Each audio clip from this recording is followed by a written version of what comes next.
the strong, independent black woman, a narrative pushed for decades. But who started it and why? It didn't come from the community.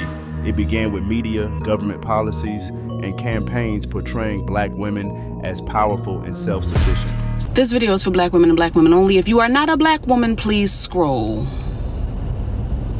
Now that we got that out the way, sis.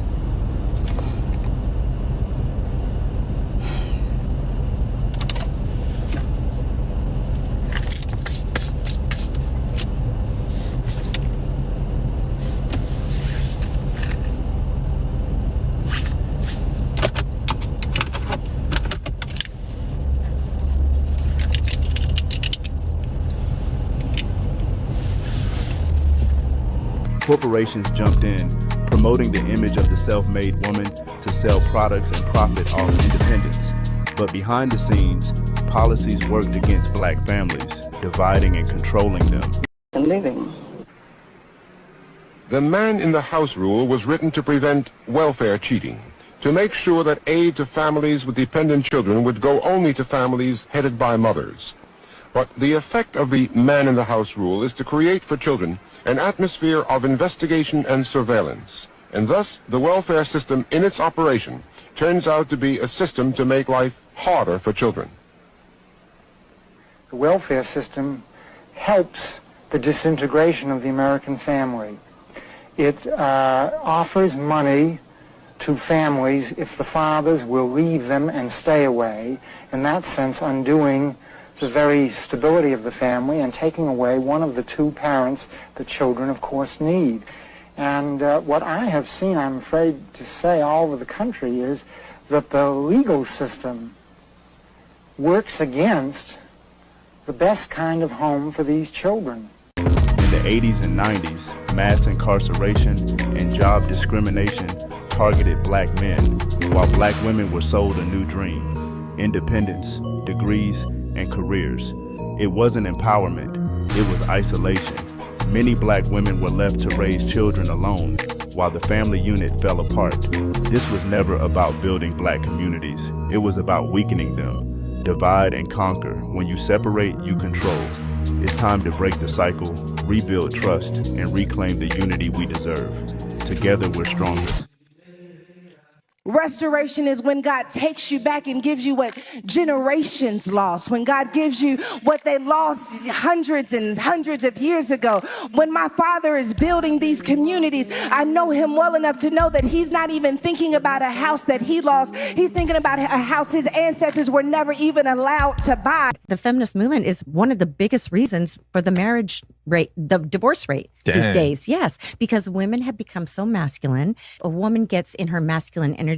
A lot of times she'll be disrespectful to her husband. And men don't do well with disrespect. Men don't tolerate disrespect from women in no form or fashion. The raising of the voice, the getting smart for no reason, trying to check him about what he's doing. There's no tolerance of that. You know, there's surveys that say that 80% of men say they would rather be alone and unloved than to be disrespected. And see, the feminist movement has taken it so far over the years to, it's not just equal rights anymore. Now it's men are being diminished and devalued and demoralized. What do we need men for? We don't need men. We can buy our own cars and we can vote. We can make our own money, run our own businesses. We can even have babies without men. And that makes men feel awful. As men, especially as a provider, a lot of men don't speak about this, but a lot of men suffer in silence also. Right. When you a provider, and you a real provider, but you already unhappy, and you not feeling like you being celebrated in a proper manner, you feel like you only being tolerated. Like a lot of people be like, why certain men don't go home? Like when I was in the streets, I used to hate going home because I feel like it's cool, but I ain't welcome though. Cause it don't feel embracing when I go home. And a lot of men suffer from that and not knowing that it's okay to have your man cave. You have to go in your solitude and have your time for yourself in order for you to release. Because we so busy being tough and harboring all these resentment and emotions and all the shit we deal with. You know what I'm saying? You know, and if a man, when in a dating relationship, if a man doesn't feel he has anything to contribute to that woman's life, he's got to move on down the road. You're right. Feminism has definitely ruined all of that. Where it comes to men being men, men step up. I don't know if you guys saw that article that there was some girl that was drowning and the guy saved her life, and then he was like, she was gonna sue him for touching her. Oh, he touched me without my consent. Bitch, you were under the water, you were dying. Like, I wish to confess. I wish to confess. You wish to confess? I saved you. I saved the city. All your worthless lives. I should let Stannis kill you all. I did not do it.